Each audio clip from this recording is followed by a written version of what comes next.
پاس لیا۔ بڑی گاڑی ہونے کے باعث پاس کے چارجز زیادہ لگے تھے۔ اب اس کی لینڈ کروزر موٹر وے پر دھول اڑا رہی تھی۔ اس کی کنڈیشن اتنی اچھی نہ تھی، اگر ہمت کرے انسان تو کیا نہیں ہو سکتا۔ اب گاڑی نوری آباد میں داخل ہو چکی تھی۔ یہ علاقہ زیادہ تر فیکٹریوں کے گھیرے میں تھا۔ اسے انڈسٹریل ایریا بھی کہا جاتا ہے۔ یہاں سے اب موٹر وے پر پاس کی ادائیگی کے بعد کار آگے بڑھا لی۔ اب تک تو نیلم کو ہوش آ جانا چاہیے تھا، مگر وہ بے سدھ پڑی تھی۔ اتنی نزاکت! اس کے سفید چہرے کی جانب دیکھتے وہ بڑبڑایا۔ ٹائیگر فارم ہاؤس کے بیسمنٹ میں اے ایس پی آہل اسرار قید ہے۔ منہاج کو لگتا ہے کہ وہ ہمارے ادارے کا کارکن ہے یا ہم سے ملا ہے۔ تم میں سے کون گیا تھا وہاں؟ اس نے کار کی سپیڈ بڑھا دی۔ یہ اس کے اندر اٹھتے ابال کا نتیجہ تھا۔ میں خود گیا تھا، انس نے بتایا۔ تمہیں نہیں جانا چاہیے تھا میری اجازت بنا۔ سوری سر، وہ اس کا جملہ مکمل ہونے سے پہلے ہی معذرت کر گیا۔ اس کی یہی عادت تو میجر آس کو مجبور کر دیتی تھی، اس کا وہ گرویدہ ہو جاتا تھا۔ ہیڈ کوارٹر سے کیا آرڈر آئے ہیں؟ وہ دوسری کار کہاں ہے؟ اس نے اگلی سوال کیا۔ سر، آپ نیلم کو لے کر نواب شاہ پہنچ جائیں، فی الحال یہی آرڈر ہے، انس نے آگاہ کیا۔ ابھی ہیڈ کوارٹر رابطہ کرنا میجر آس کے لیے خطرناک ثابت ہو سکتا تھا۔ منہاج سے کوئی بھی امید کی جا سکتی تھی، اور کار حالہ پر ملے گی آپ لوگوں کو۔ تمہیں کیا لگتا ہے منہاج کو نیلم کی وہاں موجودگی کا پتہ چل گیا ہے؟ سوری ٹائیگر، اس بارے میں کچھ کہا نہیں جا سکتا۔ باقی سب کیسے ہیں؟ اس کے لہجے میں اپنے ساتھیوں کے لیے فکر مندی تھی۔ سر، ایجنٹ 42 کو ایک گولی لگی ہے، but he is fine now, Anas نے کہا۔ اوکے، مجھ سے رابطے میں رہنا اور ہوشیاری سے آہل کی پشت پناہی کرتے رہنا۔ منہاج اسے کوئی نقصان نہ پہنچائے، اور پتہ لگاؤ کہ اسے نیلم کی موت کا کتنا یقین ہے، اور یہاں شاکر کا سیل فون نمبر حاصل کر کے ہیڈ کوارٹر رپورٹ سینڈ کرو۔ شاید اس کے موبائل ڈیٹا تک رسائی ممکن ہو جائے۔ حیرت کی بات ہے اس کے پاس سعودیہ کا پاسورڈ کیسے آیا؟ بہت تیز اور شاطر دماغ ہے وہ، تم ہوشیار رہنا۔ وہ تیز تیز بول رہا تھا جب اچانک نیلم کے وجود میں جنبش پیدا ہوئی تو اس نے رابطہ منقطع کیا۔ کراچی سے اب حیدرآباد آ چکا تھا۔ اسے ڈرائیو کرتے 2.5 گھنٹے گزر چکے تھے۔ موٹر وے کے اختتام پر تقریباً 25 کلومیٹر بعد مٹیاری آتا ہے M9۔ ہم اتنی دیر سوتے رہے، ہم کہاں جا رہے ہیں؟ اس نے میجر آس سے سوال کیا۔ نواب شاہ، اس کا فوکس ڈرائیونگ پر تھا۔ مگر کیوں؟ وہ سیدھی ہو بیٹھی، نظریں میجر آس کے چہرے کا طواف کر رہی تھیں۔ تمہاری وجہ سے، پھر ٹکا سا جواب آیا۔ آپ کبھی سیدھے منہ بات نہیں کر سکتے۔ وہ چڑ گئی۔ تمہیں کس نے کہا ہے مجھ سے بات کرو؟ میجر آس نے ایک نظر اس پر ڈالتے پھر سے سامنے دیکھنا شروع کیا۔ بھوک لگی ہے ہمیں، اس نے میجر آس کی بات یکسر نظر انداز کی۔ کچھ دیر صبر کر لیں، ابھی ہم حالہ پر رکیں گے، وہاں سے کچھ کھا لیجیے گا۔ اس کا انداز پھر سے پروفیشنل ہو گیا۔ اس انداز میں ہم سے بات مت کیا کرے۔ وہ سینے پر ہاتھ باندھتی ونڈ اسکرین کی طرف دیکھنے لگی۔ میجر آس نے فقط کندھے اچکانے پر اکتفا کیا۔ کچھ دیر بعد اس نے کار روک دی۔ ابھی تک وہ نیشنل ہائی وے پر تھے۔ موٹر وے پولیس نے گاڑی کے کاغذات وغیرہ چیک کیے تھے، مگر نیشنل ہائی وے پر یہ مسئلہ نہیں تھا۔ آ گیا نواب شاہ؟ میجر آس کو یہاں باہر نکلتے دیکھ کر اس نے پوچھا۔ نہیں۔ وہ کار سے اتر کر اس کی جانب آیا اور دروازہ کھولا اور آؤ کار کی بیک سیٹ پر سے اپنا بیگ اٹھایا اور کار لاک کر دی۔ کتنا ٹائم اور لگے گا؟ اس نے انس سے رابطہ کیا۔ 30-40 منٹ۔ اوکے۔ رابطہ ختم کرتے اس نے نیلم کو دیکھا جس کے بکھرے بال ہوا کے دوش پر لہرا رہا تھے۔ میجر آس نے چہرے پر ناگواری پھیل گئی۔ بیٹھ جاؤ۔ وہ پھر سے ڈرائیونگ سیٹ سنبھال چکا تھا۔ گاڑی نیشنل ہائی وے سے اتر کر اب کچی آبادی میں گھس رہی تھی۔ دھول مٹی کا ایک جمع غفیر تھا۔ یہاں کچے راستے پر ان کی لینڈ کروزر اچکولے کھا رہی تھی۔ بالآخر ایک آبادی بھرا علاقہ آیا۔ یہ ضلع مٹیاری کا ایک چھوٹا سا شہر ہے۔ اس کے شروع اور آخر میں کچی آبادی اور دیہات ہی دیہات واقع ہیں۔ وہ ابھی درمیانی علاقے میں تھے جسے حالہ اولڈ بھی کہا جاتا ہے اور شہری علاقہ حالہ نیو کہا جاتا ہے، جس کی بنیاد 1800 میں مختوم میر محمد نے ڈالی۔ حالہ سندھ کا تاریخی، ثقافتی اور ادب و تہذیب کا ایک شاندار اور ناقابل بیان حصہ ہے۔ لوگ سوات، کاغان، ناران کی تعریف کرتے ہیں، مگر ادب و تہذیب کے ساتھ ساتھ روحانیت کو پسند کرنے والے لوگ اس شہر نما گاؤں کے دیوانے ہیں۔ نیو حالہ میں کار روکتے انہوں نے ایک مناسب سے ہوٹل کا انتخاب کیا اور وہاں آرڈر لیتے بیٹھ گئے۔ ہوٹل کیا یہ حالہ اولڈ کی جانب لگتا حصہ تھا، جہاں ڈھابے نما ہوٹل اور ایسے ہی اسٹالس نما بازار تھے، رات کے 11 بج رہے تھے۔ اف یہاں کتنے مچھر ہیں، اوپر سے یہ بلیک چادر۔ بار بار بازو پر لمبے ناخن گھسیٹتی وہ اب کی بات چلائی۔ ذرا سا مچھر نے کاٹا ہے، سانپ نے نہیں، جو اتنی چلا رہی ہیں آپ۔ میجر آس جو اس کچے سے علاقے میں گردش کرتی ہوا میں اپنے دیس کی مٹی محسوس کر رہا تھا، بدمزہ ہو کر بولا، اور چادر کی خوب کہی وہ جالی کا دوپٹہ لے کر نکلتی تو اب تک احماس پلازا میں اے سی کی ٹھنڈک میں سو رہی ہوتی۔ اس کے طنز پر نیلم نے تخت پر درمیان میں بڑا شیشے کا گلاس اٹھایا، میجر آس کے گھورنے پر زور سے واپس رکھ دیا، ورنہ زمین بوس ہو چکا ہوتا۔ اس کی فرما برداری پر گول تکیے سے کمر لگائے بیٹھے میجر آس نے لب ذرا سے ذرا مسکرائے۔ آپ کو ڈر نہیں لگا اگر میں آپ کو کہیں اور لے جاتا تو؟ ویٹر کھانا رکھ گیا۔ لکڑی کے تخت پر میرون چادر بچھی تھی، 2 گول تکیے اور ٹھنڈی ہوا، رات کی چاندی۔ کتنا پرلطف سما تھا میجر آس کے لیے، مگر نیلم ابرار کو یہ مٹی سے اٹا علاقہ، مچھروں کی بھنبھناہٹ، لکڑی کا تخت، سب ناگوار گزر رہا تھا۔ ہم آپ سے محبت کرتے ہیں اور محبت کی پہلی شرط تو بھروسہ ہے، جو ہمیں آپ پر ہے اور ہمیشہ رہے گا۔ اس چاندنی رات میں سامنے بیٹھی چاند کی سہیلی پتھر کے راجکمار سے اظہار کر رہی تھی، ہر شے بالائے طاق رکھے پسے پش ڈالے۔ ہماری نوجوان نسل کا سب سے گمبھیر مسئلہ پتہ ہے کیا ہے؟ محبت دنیا میں جیسے کوئی اور کام نہیں رہا ہے کرنے کو، اور تم انہی نوجوانوں میں شمار ہوتی ہو۔ میجر آس نے مٹی کی مٹکی میں خوشبو اڑاتے اچار گوشت کو اپنی پلیٹ میں نکالا۔ ہمیں سخت مچھر کاٹ رہے ہیں، ہمیں نہیں کھانا۔ اس کی آواز تیز ہو گئی، جلدی سے تخت سے نیچے اتری اور جوتا پہنا۔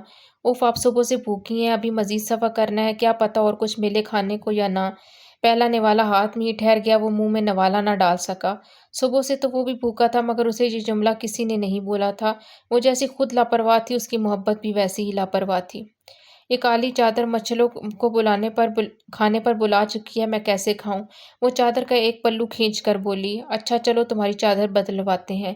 نوالا وہیں چھوڑ کر ہوٹل کے مالک کو کچھ دیر انتظار کرنے کا بول کر وہ اسے اپنے پیچھے آنے کا اشارہ کرتا چھوٹی چھوٹی تنگ گلیوں میں جہاں کھمبوں کے ساتھ لالٹین اور پیلی روشنی کے بلب لگے تھے گزرنے لگا۔ وہ بھی ناسمجھی سے آ گئی، کتنا گندا علاقہ ہے یہ پاکستان کا۔ اس کے پیر مٹی سے اٹ گئے، شاید شدید جھنجھلاہٹ میں وہ بڑبڑائی، میرے پاکستان کا تاریخی حصہ ہے یہ، ہماری ثقافت کا حصہ۔ یہاں بھٹ شاہ ہے، عبداللطیف بھٹائی کا مزار ہے، ایک عظیم شخصیت جس کے کلام کی جتنی تعریف کی جائے کم ہے۔ یہ اثاثہ ہے پاکستان کا۔ بتاؤ ہے یہ امریکہ کے پاس، روس کے پاس، پیرس کے پاس؟ تم لوگ اپنے ملک کے بارے میں جانتے ہی کیا ہو، یا جان کر بھی انجان بنتے ہو؟ کبھی اس کی خوبصورتی دریافت تو کرو۔ وہ شدید نالاں تھا اس کے رویے پر، جسے اتنی تاریخی جگہ کا نہیں پتہ تھا۔ نیلم سر جھکائے اس کی لان تان سنتے آ رہی تھی۔ جب وہ رکا، اس کا سر میجر آس کی پشت سے ٹکرایا۔ میرے بابا پتہ ہے پاکستان کو کیسے ڈیفائن کرتے تھے؟ ایک نظم انہیں میں نے لکھ کر دی تھی، الفاظ ان کے تھے، بس جمع کیا تھا میں نے جب میں 15 سال کا تھا، میٹرک کے امتحان دیے تھے میں نے۔ پھر بابا کی سالگرہ پر انہیں یہ نظم لکھ کر دی تھی۔ وہ اس کے ٹکرانے کا نوٹس لیے بغیر بولا۔ نیلے افق کی چادر سنہری دھرتی ڈھانپے، لش لش کرتے کھیتوں میں دھان اور گندم کے گوشے، پہاڑوں سے بہتا جھرنا بھیگی سرد ہوا ناپے، یہ دیس ہے میرا پاکستان۔ وادی کالام ہے یہاں اور نیلم ہے کاغان، نران سوات اور جہلم ہے، کوئل کی کوک پیپہے کی بولی، محبت کی ست رنگی ہولی۔ ہمسائے مسافر سب کے حقوق ہے، مہمان نوازی کے الگ شوق ہے، یہ دیس ہے میرا پاکستان۔ یا نہ فرقے ہوں نہ ذاتیں ہوں، پیار محبت کی سب باتیں ہوں، امن کا گیت ہو فختائیں ہوں، مل جو بیٹھے تو ہنسی یادیں ہوں، جن کی بات نکلے سویرا وہی راتیں ہوں، خزاں میں بہار کی سوغاتیں ہوں، یہ دیس ہے میرا پاکستان۔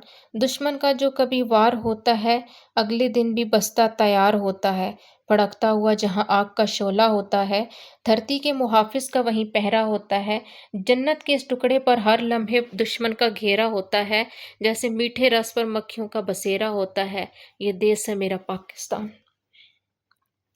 آج نیلم ابرار نے پاکستان کو میجر آس کی نظروں سے دیکھا تھا، اور پہلی بار اسے لگا تھا کہ دھرتی کا یہ ٹکڑا دنیا میں سب سے زیادہ حسین ہے۔ اس کے نزدیک تو بس صوفی شاعر تھے، جبکہ آس عالم کے نزدیک وہ اس کے پاکستان کا اثاثہ تھے۔ وہ پھر سے چلنے لگا، ایک اجرک کے سٹال پر رک کر اس نے چادریں دیکھنا شروع کی، اور نیلم ابرار نے اس دھوپ چھاؤں موم پتھر سے شخص کو، یہ کیسی ہے؟ میجر آس نے یقوتی اور گرے رنگ کی ایک خوبصورت اجرک اس کی طرف بڑھائی۔ وہ اتنی موٹی نہ تھی اسے اوڑھا جا سکتا تھا۔ نواب اور رکھاؤ والے لوگ جب کسی کو تحفہ دیتے تھے تو عزت دیتے ہیں، اور اس سے پیارا تحفہ کیا ہوگا بیٹی آپ کے لیے؟ دکاندار نے اسے چادر کی ملائمت چانچتے دیکھا تو بولا، جبکہ اس کی تحفے والی بات پر دونوں نفوس کی آنکھوں کا زبردست ٹکراؤ ہوا تھا۔ یہ شہر کھڈی اور اجرک کی وجہ سے بہت مشہور ہے۔ یہاں کی اجرک باہر ممالک تک بھی جاتی ہے۔ مشکل ہی ہے اس بات کو کوئی تسلیم کرتا ہوگا۔ یہی نہیں، یہاں کے چینی کے برتن بھی بہت مشہور ہیں۔ اچھی لگی ہے ہمیں، نیلم نے چادر تھامتے کہا۔ یہ ایک منفرد اور خاص تحفہ تھا، پہلا تحفہ۔ حالانکہ ہوائیں نیلم ابرار کو اب گنگناتی محسوس ہو رہی تھیں۔ بابا بلے شاہ کا کلام میجر آس کے ثقافتی شہر حالہ کی خوشبوؤں سے لبریز ہوا کی لے پر رقص کرنے لگا تھا۔ اجرک ہاتھ میں تھامتی وہ چاندنی رات کے حسن میں اضافہ کرتی۔ پرستان کی شہزادی اس مغرور اور منفرد مرد کے ہمراہ چل رہی تھی جس نے اسے پہلا تحفہ حالہ کی اجرک دی تھی۔ یہ اجرک بھی نیلم ابرار کے وجود کا حصہ بنی، حالہ کی ہواؤں میں محو رقص بابا بلے شاہ کا کلام اپنے اندر جذب کر رہی تھی، اور یہ ہوا ایک اندیکھا حصار کھینچنے لگی تھی۔ جس دل وچ سجن وس جائیے، اس دل تے ظلم کمائیدا نہیں۔ جدوں پیار کسی نال پائیے، اونوں کلیاں چھڑ کے جائیدا نہیں۔ تینوں کی وساں تو جاندا نہیں، یہ پیار دی گل فریدا، جڑا زخم دلبر یار دیوے، اس زخم تے مرہم لائیدا نہیں۔ کون ہے سائقہ؟ دادو نے اینک درست کرتے پنچ پارا بند کیا۔ دادو، خالہ بشیرہ آئی ہیں۔ سائقہ نے باہر کا دروازہ بند کرتے ایک عورت کو اندر آنے کی اجازت دی۔ تو اندر لے آنا بچے، دادو پھر سے بولیں۔ جی دادو، آئیں خالہ۔ وہ اپنے ساتھ لیے راہداری گزرتے ڈرائنگ روم میں آ گئی۔ جا اپنی خالہ کے لیے ایک کپ چائے بنا لا۔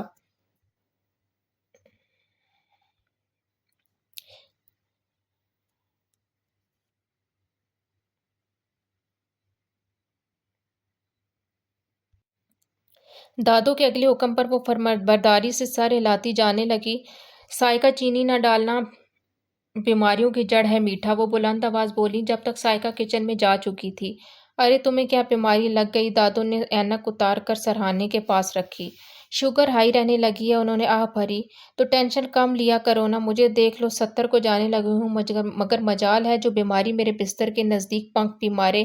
بزرگوں والا انداز تھا ان کا۔ ہاں بھئی، آپ کی تو گل ہی وکھری ہے، جوان جہاں لڑکی کو گئے ہفتہ ہو گیا، پر تھانوں تے نہ فکر نہ فاقہ۔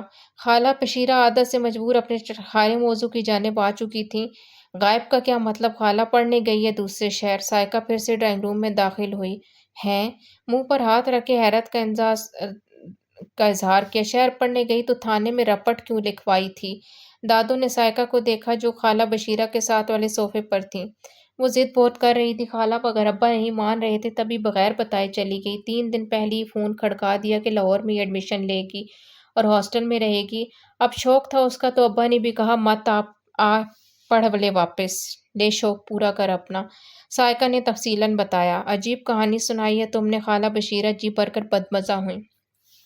خالہ کہانی ہوتی تو سناتی، جو سچ ہے وہی بتا دیا، اس نے بھی لحاظ نہ کیا۔ سائقہ جا چائے لے آ۔ جی دادو، دم پر رکھی ہے۔ وہ اٹھ گئی۔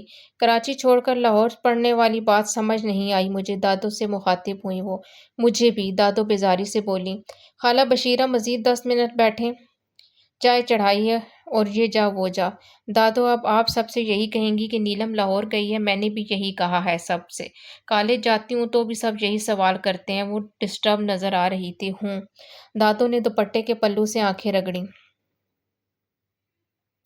حالہ پر گاڑی تبدیل کر کے کھانا کھانے کے بعد وہ فریش بھی ہو چکے تھے۔ کار ایک بار پھر نیشنل ہائی وے پر اڑان بھرنے لگی تھی۔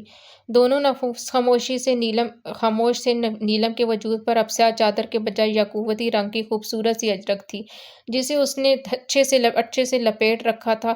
نیم دراز انداز میں بیٹھی وہ کھڑکی سے باہر جھانک رہی تھی، جہاں صاف لمبی روڈ پر اکا دکا اور گاڑیاں بھی رفتار پکڑی ہوئی تھیں۔ سعدیہ آباد، سابوراہو، سکرن، پھر نیشنل ہائی وے سے سپر ہائی وے پر لنک کیا اور گاڑی نواب شاہ کو جاتی روڈ پر ڈال دی۔ تمام راستے وہ خاموشی سے ڈرائیو کرتا رہا۔ نیلم نہ سو رہی تھی نہ جاگ رہی تھی، عجیب سی اداس سی بیٹھی تھی، کبھی جذباتی ہو جاتی، کبھی نرم پڑ جاتی، کبھی بدتمیزی کا مظاہرہ کرتی، کبھی بے باکی کا۔ میجر آس کے لیے اس کے رنگ و روپ ابھی تک سمجھنا مشکل تھا۔ اس نے فرنٹ ونڈ اسکرین سے پل بھر کو نظر ہٹاتے اپنی ساتھ والی سیٹ پر آنکھیں موندے سیٹ کی پشت سے ٹیک لگائے وجود کو دیکھا جس کی پلکیں بار بار لرز رہی تھی۔ کیوں؟ وہ دماغ میں ابھرتے سوال کو جواب نہ لا زبان پر نہ لا سکا، مگر اس چہرے سے جڑی اس کی ہر بری بھیانک یاد زندہ ہونے لگی تھی۔ اسے نیلم ابرار سے نفرت تھی۔ کیوں؟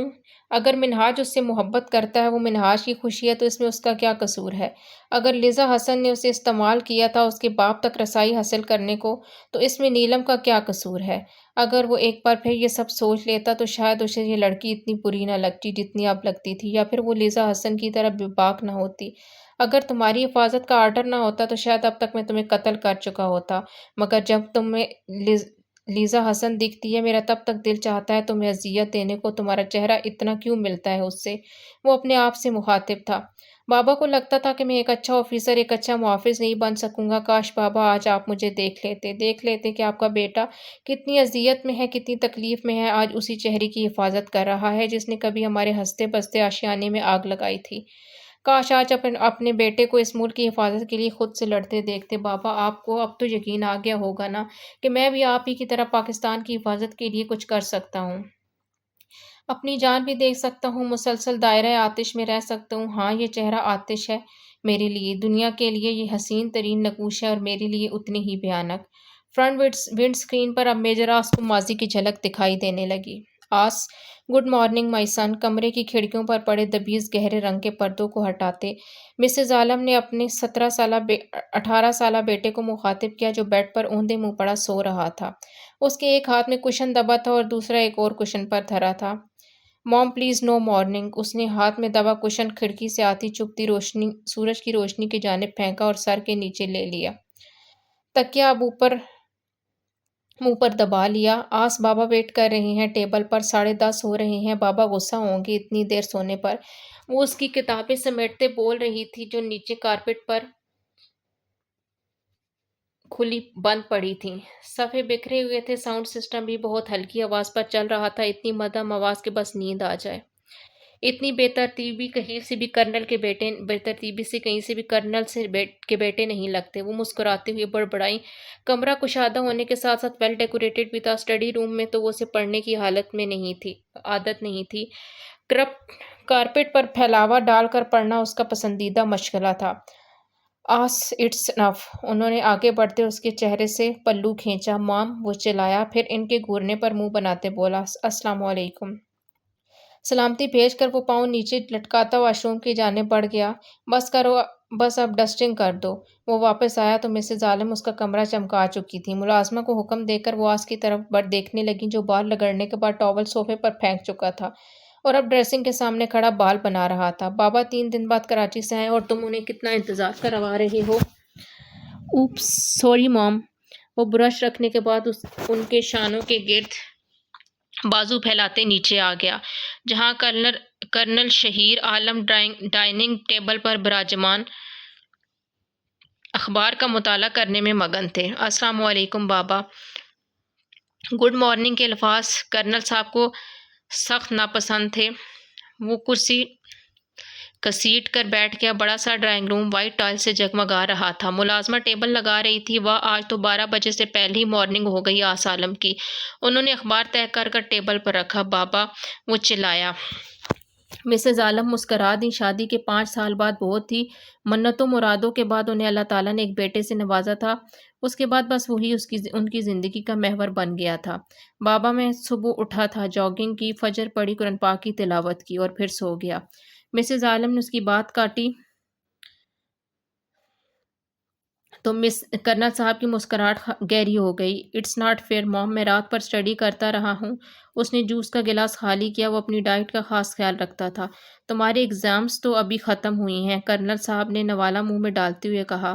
میں آرمی جوائن کرنا چاہتا ہوں، بس اسی کی ابھی سے تیاری سٹارٹ کر دی ہے۔ Test will be candidate after months maybe. وہ بریڈ پر شوگر فری جیم لگانے لگا۔ ہا ہا ہا۔ کرنل صاحب نے نوالا چھوڑ دیا۔ ان کی ہنسی تھم کر نہ دے رہی تھی۔ اتنی بار اب شخصیت کا کہکہ ملازموں کو چونکا گیا۔ I am not joking dad. اس کا موڈ خراب ہوا۔ برخوردار، یہ آپ کے بس کا کام نہیں ہے، جس کے روم میں، کالج میں، ایون کار میں بھی ایسی فٹ ہے جو 2 قدم میں اپنی BMW کے بغیر نہیں چلتا، جو 12 بجے تک سویا رہتا ہے، جس سے اپنا ایک کمرہ نہیں سنبھالا جاتا، وہ ملک کی حفاظت کا ذمہ سنبھالے گا۔ بابا، آپ میری انسلٹ کر رہے ہیں۔ اس کے وجیح چہرے پر ناراضگی چھا گئی۔ اینی ویز، آپ آرمی جوائن نہیں کر رہے۔ جو کام آپ مکمل ذمہ داری سے نہیں کر سکتے، اس میں ہاتھ نہیں ڈالنا چاہیے۔ It's not a part of adventure my son. حکمیہ لہجہ۔ بابا، میں آرمی جوائن کرنا چاہتا ہوں، وہ ضدی لہجے میں بولا۔ کیوں؟ ان کے نقوش پل بھر میں بدلے چہرے پر کرختگی چھا گئی۔ تاکہ فیوچر میں سب میرے بیٹے کو بھی کرنل کا بیٹا کہیں۔ وہ ان کا موڈ خوشگوار کرنے کو بولا اور وہ حقیقتاً ہنس پڑے۔ مسز عالم کی بھی ہنسی ڈرائنگ روم میں گونجنے لگی۔ بالآخر اس نے باپ کو منا لیا تھا آرمی میں شمولیت اختیار کرنے کو۔ وائی ناٹ، میں اپنے بیٹے کو مکمل گائیڈ کروں گا۔ دونوں اب ناشتے سے انصاف کرتے فوج کی باتیں کر رہے تھے جب ملازم آیا۔ چھوٹے صاحب، آپ کی دوست آئی ہیں۔ میری دوست کون؟ اس نے ناشتے سے ہاتھ روک لیا۔ لیزا حسن۔ کرنل صاحب نے اپنے بیٹے کا چہرہ دیکھا،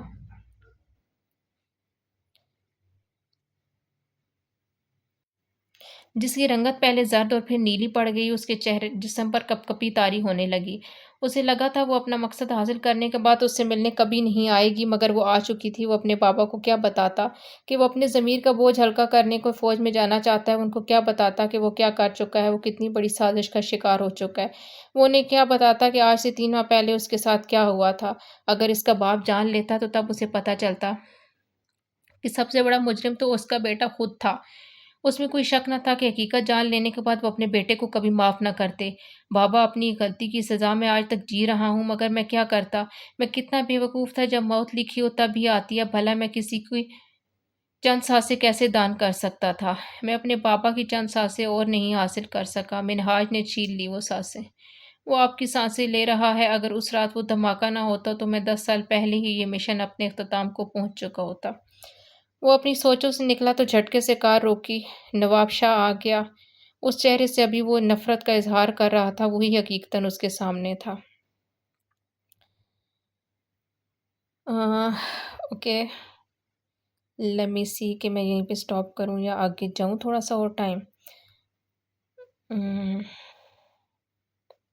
اوکے، سو آئی گیس آج کے ایپیسوڈ کو یہیں پہ سٹارٹ کرتے ہیں۔ انشاءاللہ نیکسٹ ٹرین سے سٹارٹ کریں گے۔ اور اگر آپ کو ویڈیو اچھی لگی ہو، اگر آپ ناول کو انجوائے کر رہے ہو تو پلیز ویڈیو کو لائک اور شیئر ضرور کیجیے۔ لٹرلی ابھی اس ٹائم پہ میرا گلا شدید دکھ رہا ہے، میں 2-4 ویڈیوز بنانے کے بعد۔ سو اوکے، ملتے ہیں نیکسٹ ویڈیو میں۔ تب تک کے لیے اپنا ڈھیر سارا خیال رکھیے، مجھے بھی دعاؤں میں یاد رکھیے۔ اللہ حافظ۔